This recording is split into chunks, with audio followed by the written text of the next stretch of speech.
Hashem made in Egypt, and that they feared Hashem and they believed in Hashem, Moshe's servant. So we said that basically, why does it say feared Hashem and believed in Hashem? There's two levels of Hashem. And why does it precede fear before faith? Right? So we wound up saying that the name Hashem is required in order to get the world to come out of the essence of God.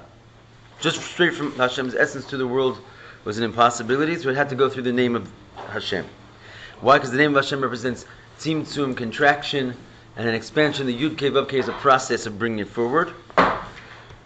And that's how creation came to be. However, that's all what we call the lower name of Hashem. We said there's a higher name of Hashem. We compared this to the idea of the thought that comes before the action. So the lower name of Hashem is how the energy actually comes into the created beings and enlivens them. But in order for that to even occur, for there to be that name, there had to be willed into existence that there would be a level of divinity that could come into the creation and enliven it. So that is called the higher name of Hashem. And it too has its own four-letter process of coming into being. And basically it was this level of Hashem that it said Paro did not know Hashem. When Paro said, I don't know Hashem, he was talking about that level of Hashem. Because according to this, it's like obvious and straightforward that there is the lower Hashem. In other words, everybody would knew that there's an underlying life force to creation. But the fact that this underlying life force, which you also can't see, itself has like a previous state of life force, that is something that you have to believe in. And that's the difference between fearing and believing. I don't know if we got to that part yet, did we? No? I think so. Yeah. No, I don't think so. Yeah, I don't think so. We touched on it in the beginning. Yeah, we touched on it. We didn't really fully get to it. We're going to get to it soon. Anyway, so we're saying that ultimately, how is it? Oh, so we went back and sort of clarified this line. V'yar Yisrael hayad hagadol asher asa Hashem b'Mitzrayim.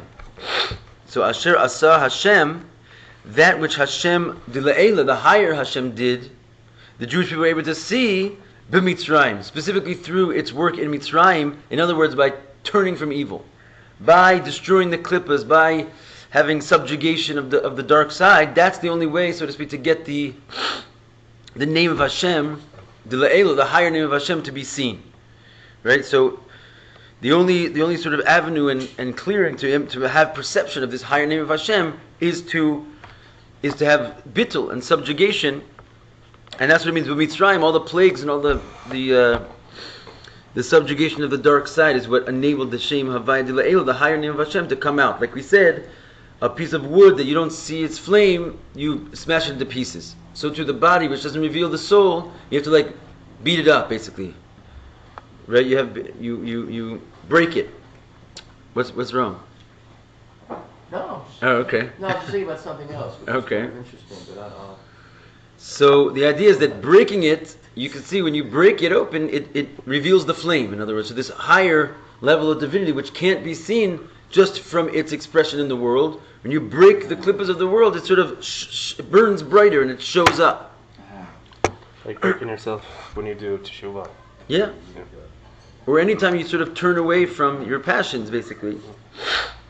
And that's what we say, that's what we started talking about yesterday, that the no comes before the yes. There's the negative is higher than the positive. Because the positive, we talked about Suda Shlishi, basically, but the idea of like not eating the bread is this Kabbalistic concept that even though you want to access this divine thing, you can't always access it by doing a positive mitzvah, which is basically showing that you can accomplish something, and then in order to bring it down. That shows that the thing that you bring down is sort of subject to your behavior, which means it's true about all positive commandments, but it shows that it's a lower level of godliness in that it can be drawn down by your positive action. So something which is beyond you, it's like in the state of like the ayin, not the yesh. So the only way to access it is also to act like an ayin, to so to speak not do something, as opposed to accomplishing something, which basically shows that it's within your grasp. It's just refrain from not doing something wrong. And that negative behavior accesses like the negative space above, and we said that's bituling yourself, and it requires it forces Hashem to bitul himself, but it makes Hashem bitul himself by turning himself into a yud. So you turn yourself into a yud, like a small letter of contraction, and then it makes HaShem turn himself into a yud, which means he agrees to come out of his essence and enter down into the first yud of the higher name of HaShem. So suddenly, because of your bitul, the name of HaShem, the higher name, starts to get built and revealed. So then he goes on, and then, okay, that's sort of the first step. Then you could do a positive mitzvah. And that brings from the yud to the hey, which means you're further revealing the Shem Havaya de La'ela. In other words, what he's getting from here is that Torah and mitzvahs is the way to show this higher form of godly reality, like the thought which preceded the energy inside of the world, we bring it out by the negative and the positive commandments. Right? So that's what... The hey, the first mitzvah then? Hays would be the positive mitzvahs. The first positive mitzvah. Because yud is a thought coming down, so when you do a mitzvah, then it comes down to hey. Well, the negative mitzvahs are the yud. Okay. That's also, it's like the 365 don't do's, right? But wait, challah is on third meal isn't a mitzvah. To not eat that. Unless, No, it's a mitzvah to eat bread. To eat a suda. right? But in Kabbalistically speaking, because the third time it says the word hayom, it says 3 times the word hayom in the pasuk in this week's parsha, and talking about the man.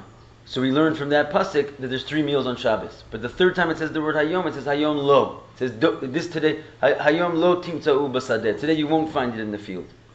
So like the Zohar, it comes from Kabbalah. Basically, they learned that there's a sort of negation when it comes to the third meal, meaning that you hold back from eating bread. In other words, you have the meal but without bread. I understand that concept of not having the bread, but that's not a mitzvah. No, but the idea is that it's not a mitzvah. But the idea is that it's the same concept of like Refrain. Not doing something. Yeah, not doing something. That you can access higher powers with the no than you can with the yes. Right. We learn it also by the Rabbi brings out this Indian about Rachel Imenu, that she was willing to be buried on the side of the road, right? And the reason why she was willing to be buried on the side, because of her self-sacrifice. One day would come later, her children were going to be passing by, and she was going to come out of her grave and pray for them. So it says she gave up her place in the Maras HaMachpelah, which the Avos weren't willing to do or couldn't do, because the women and men represent also this idea of no and yes. The women is like this level, they come from like a higher place where they have more self-sacrifice, so they are able to, they represent Malchus, which is like as we learned in the Maimer, like a complete bitul. Zah represents the light, which is as high as it is, but it's like, you can pat yourself on the back and be like, I'm buried in Maras HaMachpelah. It's like a sort of kavod and a glory of your own like identity and personality. So, just like a positive mitzvah, you can pat yourself on the back for doing a positive mitzvah. Yeah, you did a good deed. By not doing something, there's no you there to congratulate. You didn't do anything, you didn't do something. So it's like the same thing, like the bitul is found more in the women, and the Ikeres Habayis, the Rachel Imenu, like sort of represents this by her eternal place, outside of the place of kavod, the Rebbe says of the Sikha like that. But nowadays, the cover of Rachel is so huge, it's not really on the side of the road anymore, it's just this huge building. Why did it change? I mean, it used to be this little place on the side of the road, but now it's this huge building. The point is that she's not buried with the other avos and imos. Like they're all like together in like the Maras HaMachpelah, and the great cave. Adam Arishon is in there, and Avram bought it. It's like it was Yaakov had his children bring him out of Egypt with like a whole fanfare to bury him specifically there. It's like the eternal family heritage. She's left out of it. That's the point. Doesn't matter side of the road, not side. She's still on the side of the road. We just don't know where the road is. Where does it say that she chose not to be buried there? So the Rebbe has a whole amazing sikha in Parshas Vayechi. There's a whole midrash there. Parshas, yeah.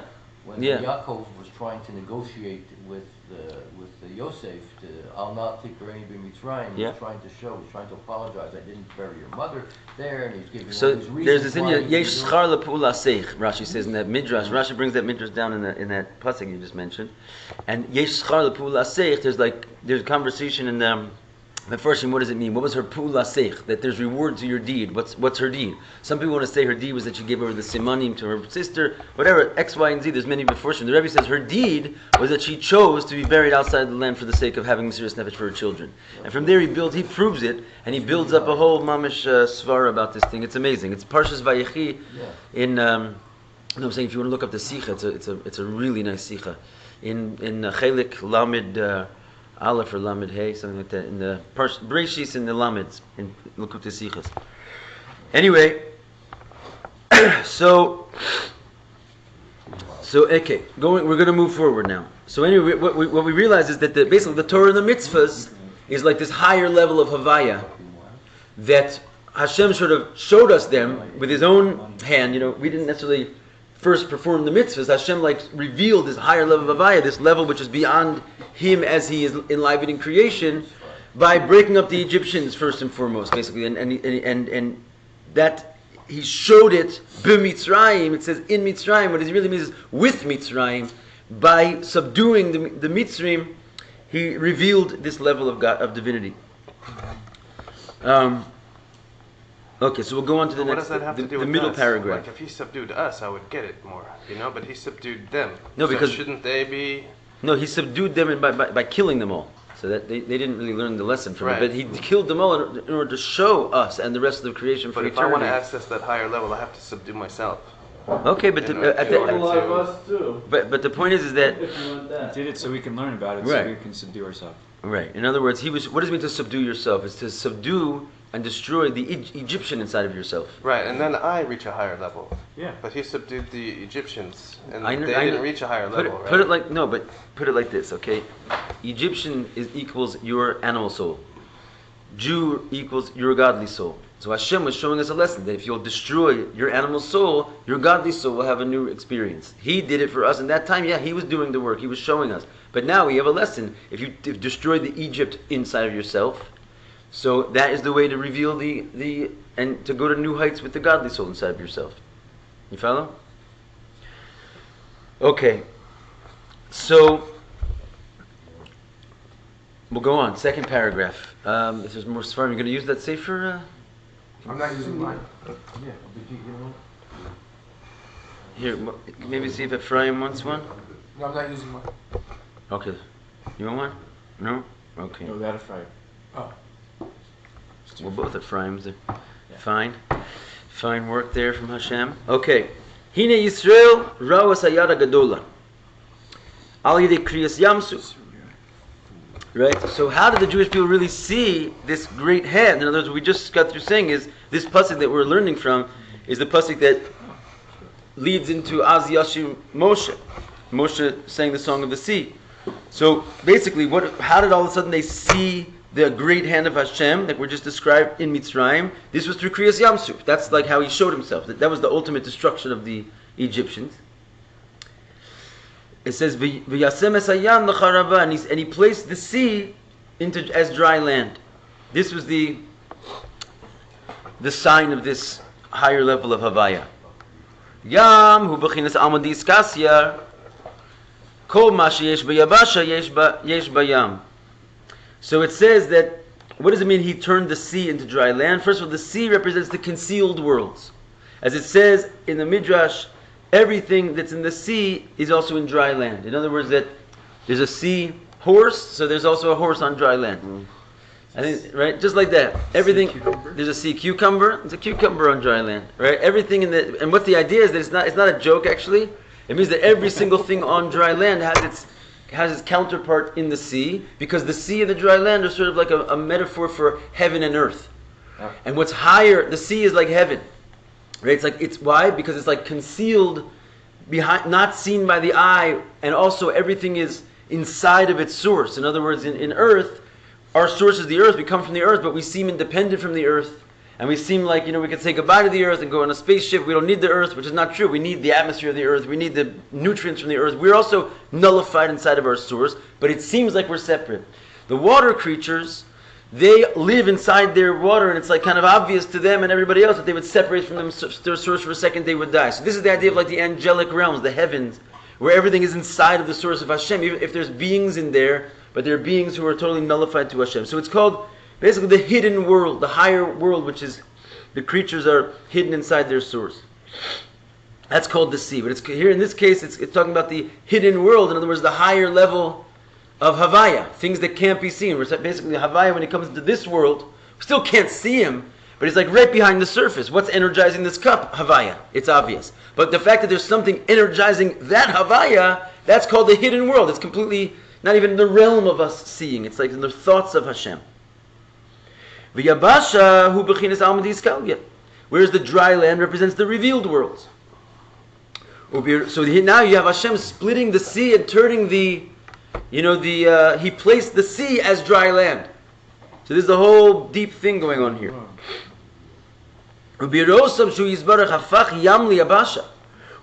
the Jewish people saw, that's what it says, Vayar Yisrael, they saw that Hashem was able to turn sea into land.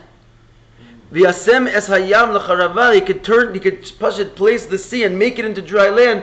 Bli shum lachluchis klal, without any more moisture. The sea became a dry land. The idea that basically he gathered all the waters, v'tira hayabasha, like it says in the third day of creation, he gathered all the waters and we could see the dry land. Haminu ba'Hashem. So suddenly they believed in Hashem. What is Hashem here? The higher Hashem. They realized that this level of the unseen Hashem could come to be revealed. This level of basically water, which is the hidden world, it turned into dry land, which is the revealed world. So thus suddenly they basically were able to see that this unforeseen level of divinity, which is beyond comprehension and beyond the mind's eye, could turn into dry land, i.e. could translate into presenting itself into a revealed state. And that's what it means. That's basically what the splitting of the sea was. Like in reality, they were seeing a miracle. What they were really seeing was the sea, and it was the secret realms of divine, presented themselves into the revealed realms, which is planet Earth. And so it actually manifested itself as water turning into land, because that's what it was, like on a spiritual dimension. It was the water, the heavens, revealing themselves as land is revealed. It's very cool. Nachson had to walk through. It wasn't revealed until Nachson took the first step into the water. That's very interesting. Okay, whatever, it was the trigger, I'm saying. That's also like a mysterious nefesh, like a bitul and a, you know what I'm saying, but... It required, though, some action in order to happen. Yeah, okay. But again, it was an act of faith, right? So because this is like accessing basically something that which you can't see, the faith that it can be revealed, like something you can only believe in. Usually, you can only believe in it, but the fact that now you can see what you can only believe in, so it took an act of faith to show that. Everybody, it said Vayar Yisrael, which is singular, just like Vayichan. Right. Okay. Yisrael, so it was Achdus. And then after they had the Achdus, then it said Vayiru HaMatasha. Right? So like in the beginning, the pasuk begins as singular and it ends with plural. Is there any kind of Indian of Achdus there? And in order for them to be able to move on, there had to be Achdus. I mean, it should have said Vayiru. Vayiru instead of Vayar Yisrael. I hear you. Yeah, I don't know. Still, You can work with that.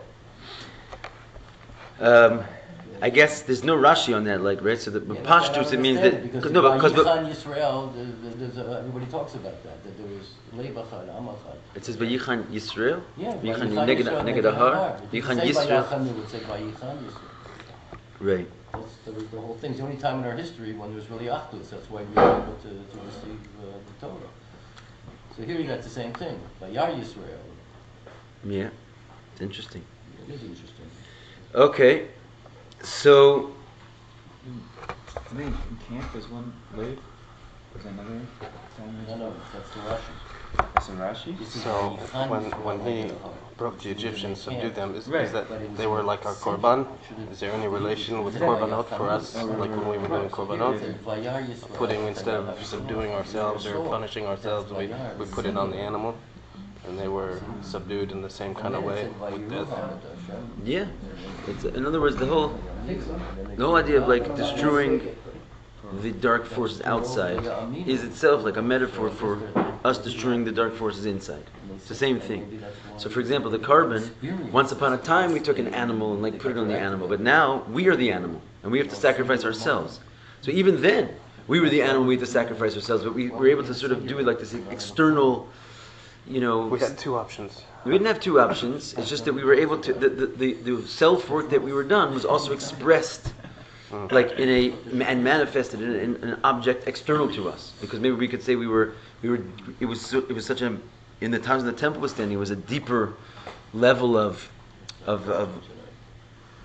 refinement that was able to take place. That it wasn't just the animal souls inside of our human bells. It was actually the animal kingdom was also, we were able to like refine the world on an even deeper level. But certainly the spiritual work of it refining ourselves was taking place at the same time, just like here. By destroying the Egyptians, we were Egyptians. Part of us was Egyptians. We were like assimilated to their culture. We were, at that time, it says there was a whole debate whether or not Hashem was going to also destroy us in the sea, because Eilu of Devarazor, Eilu of Devaz. Everyone was worshiping idols the same. What's the difference? So there was like destroying the Egyptians was like also a part of our animal soul. Basically, it was the animal soul of the world. It was the klippa which covers everything in the world, not just the Egyptians. Everybody was under the kingdom of the Egyptians and like under their darkness. So destroying them freed us all, freed the whole world. That explains a lot. Okay, so going on. So this is an amazing thing. Like, yeah, if you've never heard this word before, this is like a classic thing. The whole idea of the sea turning into land represents the notion of like the secret levels of divinity being able to be revealed. V'zeu v'yir, in other words, and that's why that was a precursor to Torah. Right? If the whole idea of everyone knows Kriyas Yamsuf was like a necessary precursor to the Torah, because what's the Torah? The idea of the spirituality and the physicality mixing together for the first time, and the preparation for that was that the sea and the dry land, which represents spirituality and physicality, like becoming one. That you can actually take the impossible, unrevealable, and nonetheless reveal it, and that's what the Torah is. So this was a precursor to the Torah. Wow. V'zeu, what's even wilder is that we're sitting in front of it right now. It didn't go anywhere. And Adrabah, Panemius HaTorah. V'zeu, that's what it says, right? Every time you're learning, it should be with the same pachad, v'yira, v'zeya. V'zeu v'yira ha'am es Hashem, v'yaminu ba'Hashem. So now we're getting to that point I was hinting to before. This is what it means they feared Hashem and they believed in Hashem. V'yiru es havaya, when it says they feared havaya, hainu havaya lasata. That's the lower havaya. Alma d'Izgalia. The revealed worlds. Shubachinas hasaga. Why is that relevant to fearing it? Because the lower havaya you can grasp, you can understand it. It like comes down into a framework where you can literally wrap your hands around it because it's inside of every object. And certainly you can wrap your mind around it. That must be there to the point that even Paro Melech Mitzrayim totally recognized had no problem with that level of Havaya. So therefore it's relevant to fear it. V'shayach bo lashon yira. It's relevant to say on such a level that you can fear it. Yiraboshes, kamosh la'roas hamelech, like being in awe of it. Like someone who sees the king. In other words, you have like an automatic response because it's something within your realm. Something which is completely beyond your comprehension. You cannot fear it. You're not really afraid. When you say people are afraid of the unknown, they don't really mean the unknown. They mean they're walking down a dark alley. There might be someone there that they do know about theoretically that they're afraid of. But something that they don't even comprehend a possibility of such an existence, you're not afraid of it. Right? It's not. It doesn't come in the realm of like peeking into your grasp that it would be relevant to fear. So when it says that people feared, and it says the word havaya twice, v'yiru amas havaya, v'yaminu ba'havaya. So the whole question: why does it have to say havaya twice? It could have said once.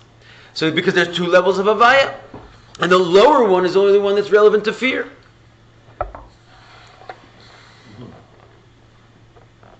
V'yaminu ba'havaya. Whereas when it says they believed in Havaya, hu Havaya dila'ela, that's the higher one. All you can do there is believe in it. You can't be afraid of it, you can't love it, you can't know it, because it has no relationship to you. If you're going to believe it, you're just going to like go on a limb and say, I have faith that such a level exists, which I have no way of knowing about whatsoever. And that's called Amdis Kasya. That's the hidden world. She'eno nira musag. It doesn't appear and it's not graspable. V'lo shayach bo b'chinas yira. It's not even relevant to fear, only to believe in. How is the lower one graspable again? Because it's in the lower world? It's the life force inside of everything. Like, for example, I'll give you a simple, everybody believes today, not even religious people, that everything that you see is really just energy. It's like it's not even, and that's true actually. Let me just point out the fact that when we talk about belief, there's a whole long mimer, Amunas Hashem, in the Tzemach Tzedek, which is really one of the classic works, basically, and he goes through all the dayas, what is belief in Hashem, and he says that it's Jewish people, when we say we have to believe in God, it does not mean that God made the world and that God is like in the world, because it does not require belief. It's a fact that everyone can know, like he's saying here, Paro knows, because everyone recognized that energy is matter. If you didn't want to say it in Einstein's version, you say it in some other person's version, but his chiddush was not that there's something enlivening the creation. Because you can see, just like you can see, for example, a body. If the body has life in it, so it moves around and it's alive. The body, God forbid, doesn't have life in it, it lies there dead. So the whole world is like alive. You can see that there's life force in it. So that level of life force, the fact that God is inside of it, you do not require belief for that. Certainly not a Jewish level of belief. So what he's saying is that level of Havaya is not an Indian of believing in, so to speak. It's like a fact that everything has an underlying life force. And that is relevant to fear, because it comes into a graspable, you can't see it, just like you can't see the energy. But you can totally, basically see it with your mind's eye. You can fully grasp that concept. And therefore, you can fear that entity. If you know that it's not just energy, but it's mamash God, so it's relevant to fear. So we describe Hashem, we say the great, the mighty, and the awesome. Shliyos b'chin is noira. In order for there to be this level of awesome, tzrichlos techila vav, it has to come with a vav. Right, as it's known, it says hagadol hagibor v'hanora, and there's a lot of discussion about that because it basically represents chesed, gevurah, and tiferes, those three midos.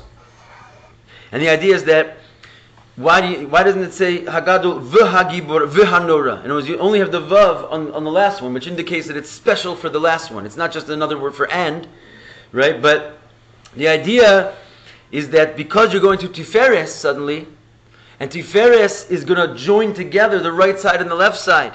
Therefore, in order to join opposites, you have to go to a level which is higher than both of them.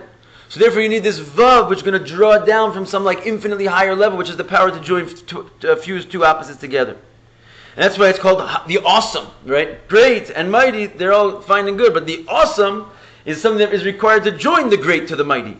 I mean, like the chesed and gevurah.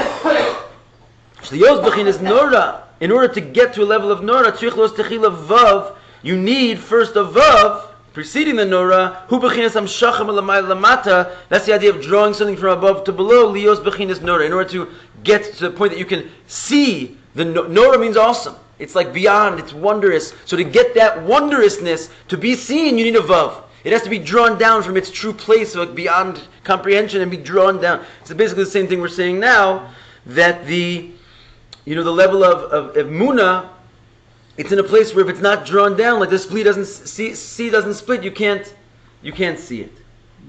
And then this is sort of the kicker why this happens to be in Parshas Beshalach, and it's connected with Yud Shvat and Moshe Rabbeinu.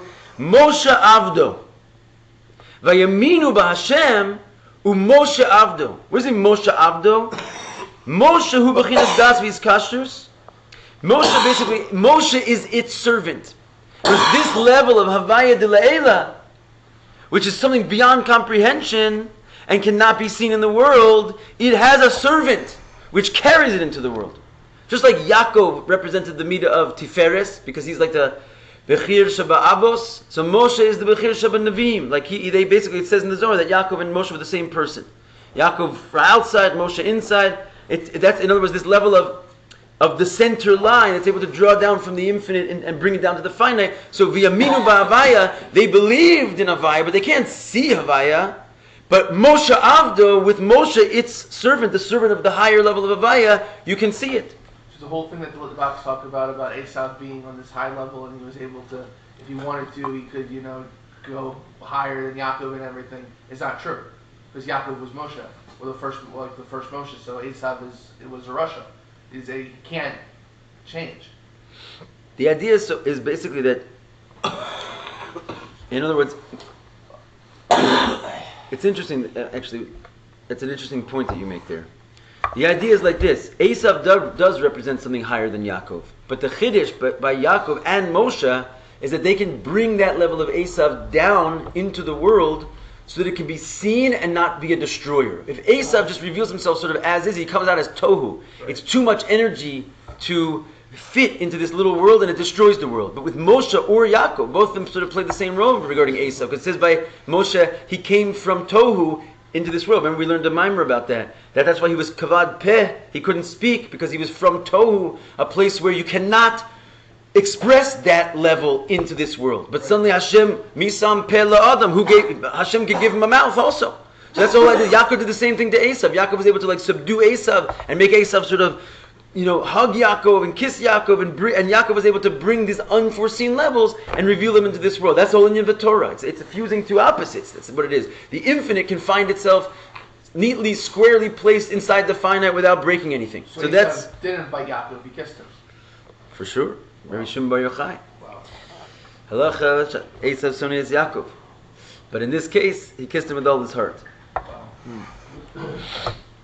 Okay, so Moshe Avdu. Moshe is its servant, the servant of this level of Havaya.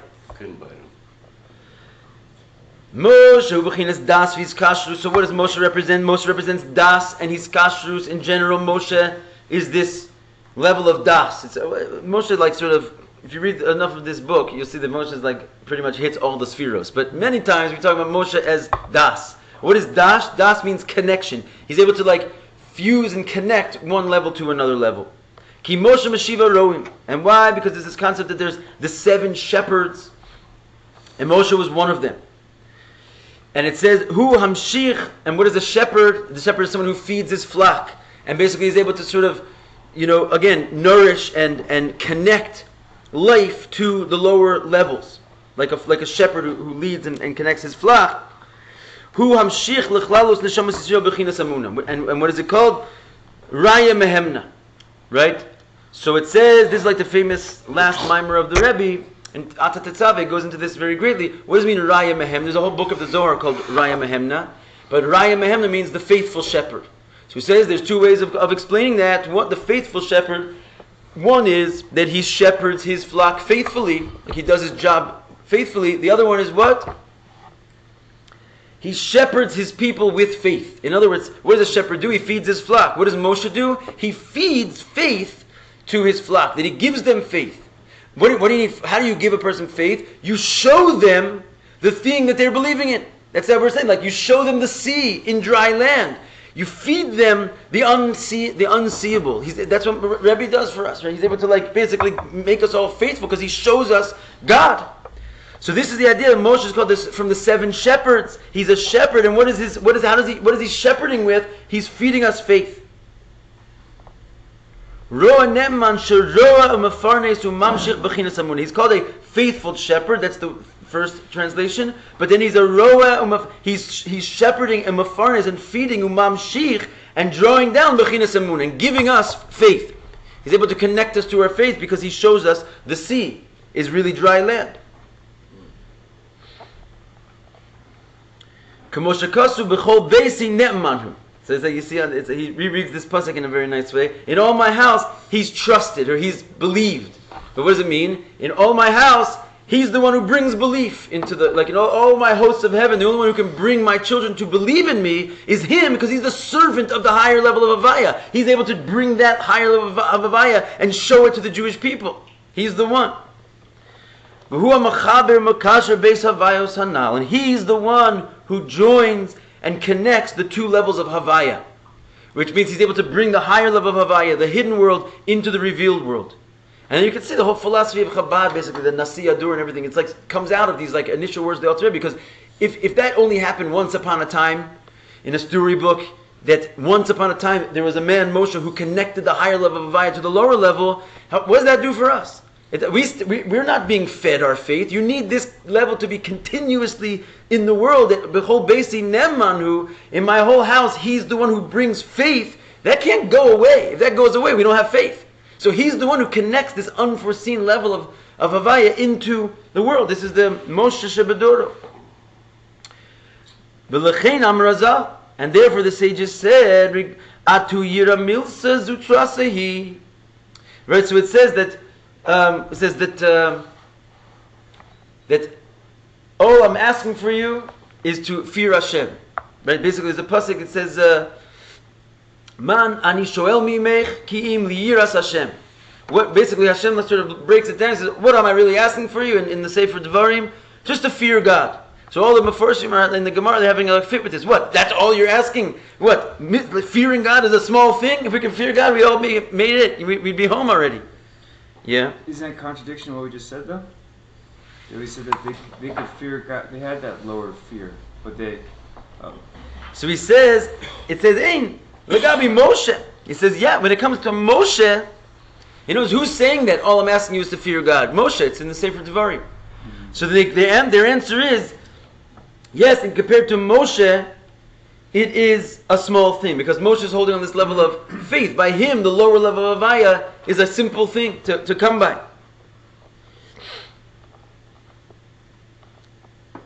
But, and I guess that's the truth regarding like the Moshe in all of our souls. In other words, when it comes to the Moshe level of us, fearing God is more or less easy. Remember, when we say that you fear God, in other words, I don't think the fear necessarily just comes easily either for a regular person. But it's readily available if you'll think about it and you'll come to realize there's an underlying energetic force. I mean, because we're not always thinking about the level of Havaya, even the lower level of Havaya. Usually you're just thinking about the cups and the plates and the people and like you're taking reality for what it presents itself as. So then you're not fearing God. If you meditate and you'll come to understand that there's a life force underlying everything which is God, so you can more or less readily fear that. It still takes work for a regular person, right?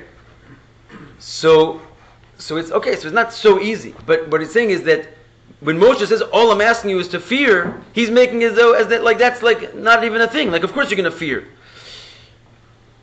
So the Gemara says, "Is that such a simple thing?" You know, just so it says, "Yeah." When Moshe's saying it is because by Moshe he's on the level of Havaya de La'ela. So for him the fear is from the lower level. So he's just like, just fear God. It's all I'm asking you. So by Moshe it's a small thing.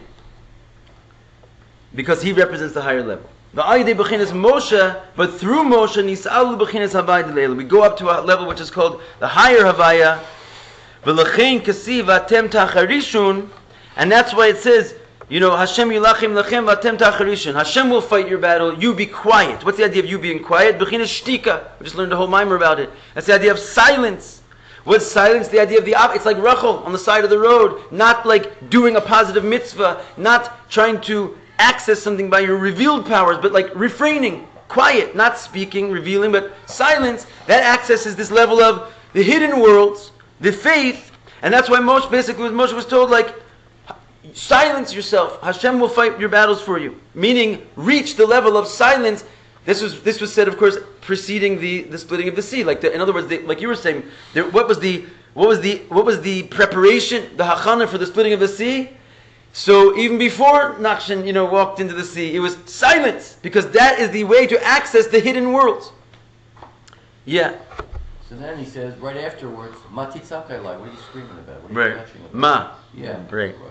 I'm interested. Be quiet. What are you screaming about? Or you could say, Ma titzakai. Right. You don't have to scream at me. let your ma. Right. that was the Gabi our other conversation. I was thinking about that when I saw it and said the ma titzakai. The ma is like a silent scream. It says it's called dama madaka, right? There's like a silent scream. When we say this one Esther, we're silent, but we're still screaming inside, So that's ma titzakai. It's not a question. It's atem tacharishun. You be quiet. Your ma will scream to me. Okay. So, is everyone following this? You have questions? That last question you had is clear? All right. Vehine kasiv. So going on. It says Benar Yavru Beregel Sham Nis Mechavo. So this is talking about the future revelation, the Mashiach times. And it says, over the river you will pass on foot, and there you will rejoice. You will rejoice in him. We will rejoice in him.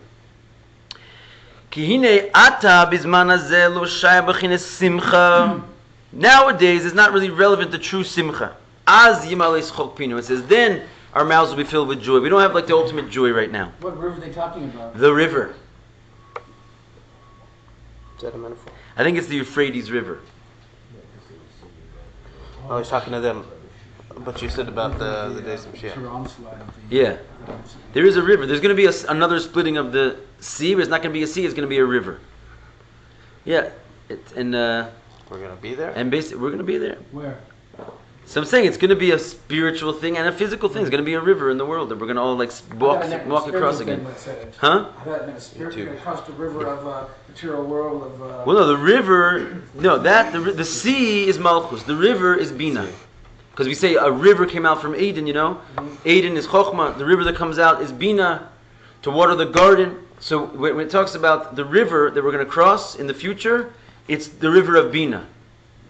Me'ever hanar yashva v'seichem, it says. On the other side of the river, your fathers dwelt. And who are our fathers? Avram.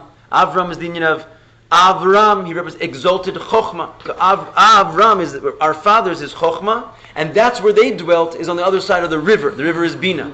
So we're all going to cross over this river in the future time to come. The sea that we crossed over is Malchus, which means we were able to sort of see the split of the sphere of Malchus, and it was able to come into the lower worlds of Bri, Yitzir, and Asiya. So what it means the sea split is that like sort of container place, which is Malchus, which kept the infinite world of Atzilus from expressing itself into the lower three worlds of Bri, Yitzir, and Asiya, it opened and split, and the secret worlds came into the revealed worlds. As we said in the Maimer the other day, Moshe brought us like the world of Atzilus called the Torah.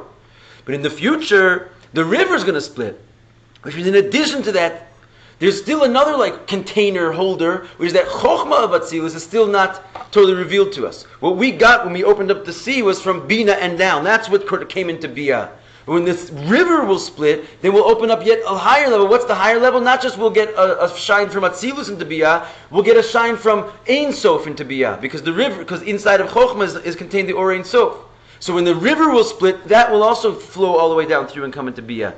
That's from a Sikha, Which river is talking about the river? Shri Pesach. Which river is talking about, the river here or the river in the sky? Both rivers correspond to each other. Just like it says, when the seas split, all the seas in the world split. Not only in the seas in the physical world, which also all split, but all the seas, all the Malchuses, the levels of Malchus, which is called the sea, and all the worlds, they all split at the same time.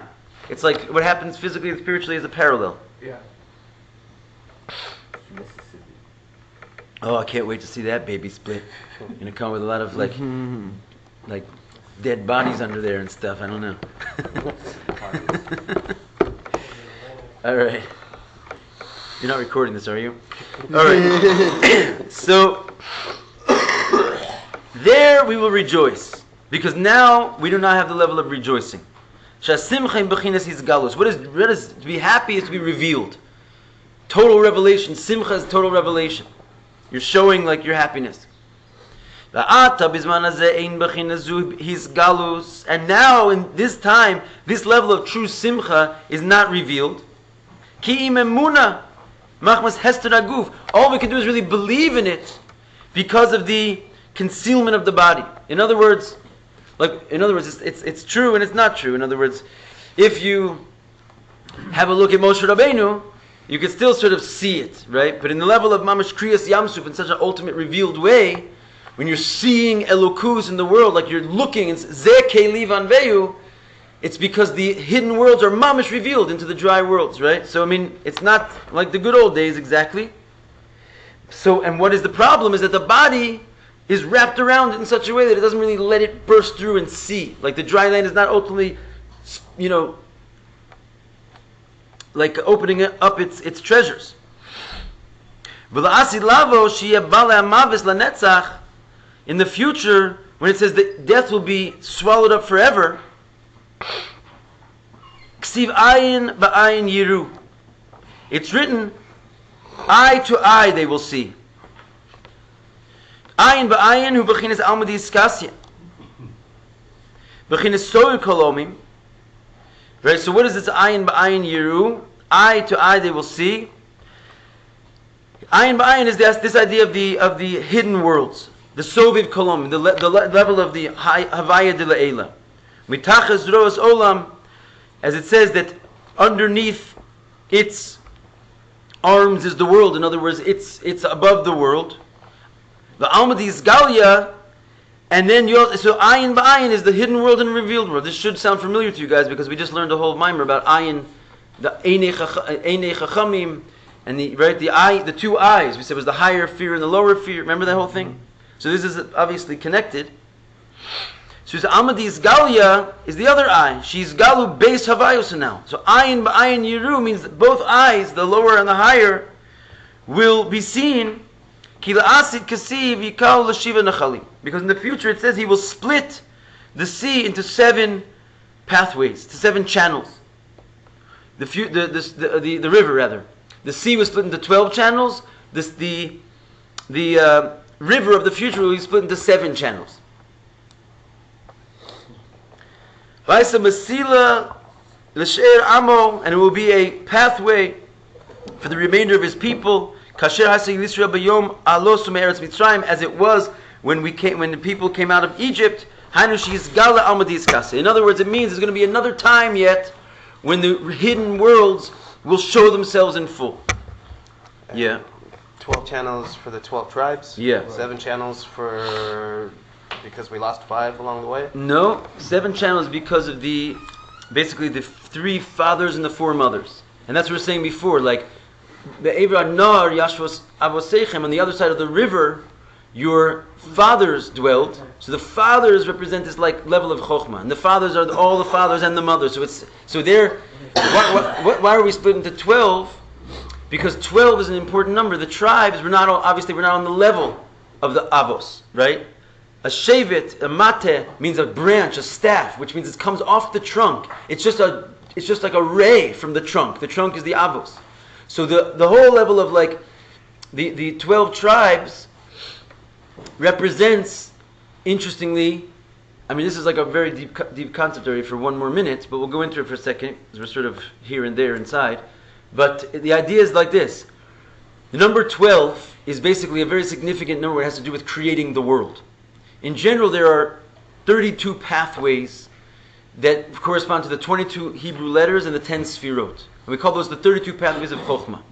Right? So of these 22 letters, which are lines that connect the 10 sfirot. Have you ever seen the Tree of Life diagram? It's a bunch of dots with a bunch of lines connecting those dots. There's 22 lines connecting the dots. 12 of them are diagonal lines. And those diagonal lines represent the 12 tribes as they are in their source inside of Atzilus, with the 10 spheres system we're talking about Atzilus. When they come out and reveal themselves, they become the 12 tribes. And what is the idea of 12? Is that they represent basically the world of Bria. The 12 is really 4, and each one of the 4 has 3 in it. What is the 4? The 4 is the 4 camps of the angels, the 4 encampments around the Shekhinah.